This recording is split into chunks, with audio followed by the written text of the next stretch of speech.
Hi everybody, this is my 55-gallon Gourami tank, and I recently put this new light setup that I've built, and I don't like it. It looks too unnatural to me. It's got those 4 columns of light.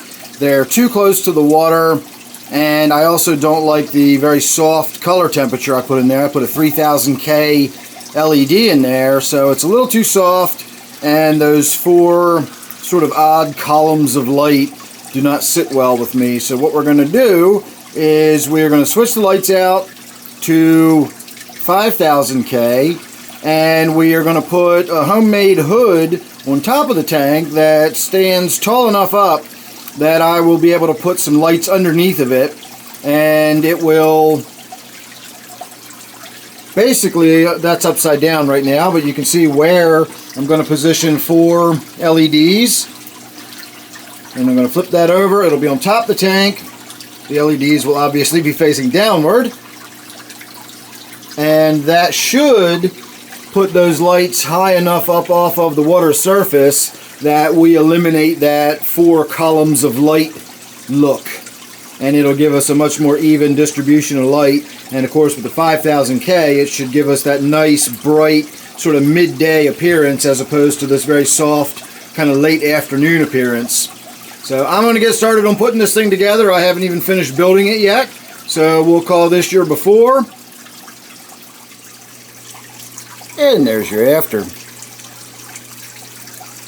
So I think it looks absolutely fantastic. It is exactly what I've been waiting for. I've been trying to get this look for a long time, and I finally worked it out. I think it looks gorgeous. So once we get in a little closer, you will really start to see some of the colors in the fish that you could just never see before. The blues that are coming out in these gouramis are just stunning.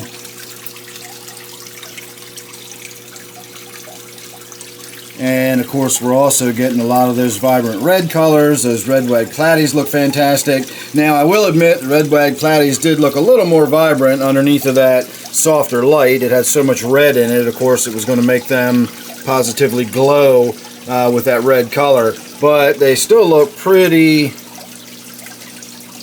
solidly red under this higher color temperature. And I think it just looks absolutely fantastic. I am tickled pink with the way this looks. This is what I've been waiting for. So I did get in and do a water change. As I said, I had to finish building the top of it, and that took the rest of the afternoon to really get it up there and get it settled in. I've adjusted the front sort of flap on it. I'm not really happy with it, but it'll do for now.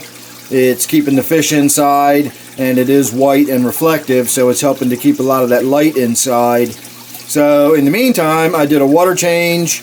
I got the glass wiped down. I removed some of the plants. For example, you can see the 2 broken fronds, or the 3 broken fronds on the water sprite right there. They were kind of manky and old and up towards the surface. They were blocking a lot of light from coming in.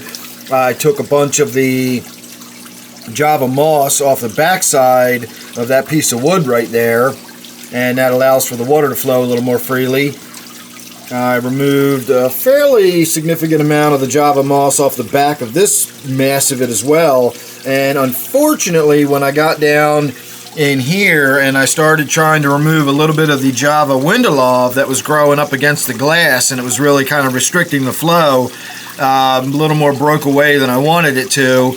And instead of just removing the stuff that was next to the glass, I pulled all the stuff off the face of that rock. Well, not all of it obviously, but I pulled all that big bald spot off of there. But that's okay. It actually looks pretty good. It lets more light in the tank. It lets more water circulate around, and it'll just grow back eventually anyway. So I've got all that stuff in a bucket, plus I've got all my other stuff that I've got. As usual, if you're interested in any of my aquatic plants, you can check out my email down below and contact me. I've got all kinds of stuff available if you're interested in aquatic plants. So that's a look at what the tank looks like. We will have a look at what the top of it looks like now. There was really no sense in me even painting the top of it. It's above our heads and we can't even see the black paint that's on the top of it. And then again, this is just a piece of foam board that I have taped to the top And it's basically got hinges made out of duct tape, and it just swings up and down and hangs in front of the tank. And then of course I have my piece of purple cloth hanging in front of that. Otherwise it's a very white, sort of glowy kind of look, and that doesn't look right. So if we lift this up, it's really easy to get in there and do maintenance now. Looking in to see the fish looks fantastic, so I can sort of have the open top tank when I want just by lifting this up. And of course I can flip it all the way up and put it up on top of the tank, and then just have the whole front of it open like that.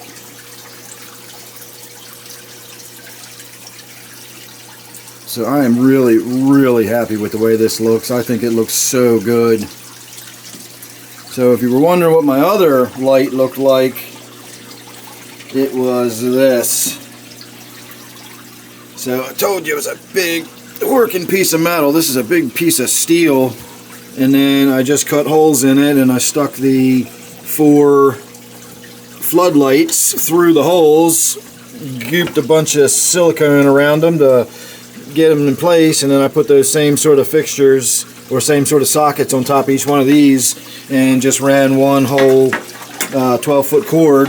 So when you plug that in, that whole bar lights up now effectively. So that would make a fantastic outdoor light over a patio or something. It would light it up like daytime, but it would be like early morning or late afternoon because of that soft color temperature. So I don't know what I'm going to do with that. I'll probably wind up just pulling the bulbs out of it, and I don't know, whatever, we'll see. Maybe I'll just keep it as like a giant super light if I ever need to light up a whole area.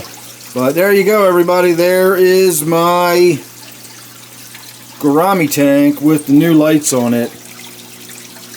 And as I keep saying, I am just tickled pink with it. I think it looks so good. So make sure you're subscribed and you won't miss any of the videos I got of this tank or any of my other ones coming up. You never know what it's going to be with me. I do a live stream every Friday night and Sunday night, 8 p.m. Eastern Time. And then on Wednesday nights, I do a live stream for my members only. So if you want to sign up for a basic membership, you will get access to the Wednesday night live stream as well. So I'm going to say thanks for watching. Make sure you're subscribed. Make sure you ring that bell, and I will see you real soon on the next one.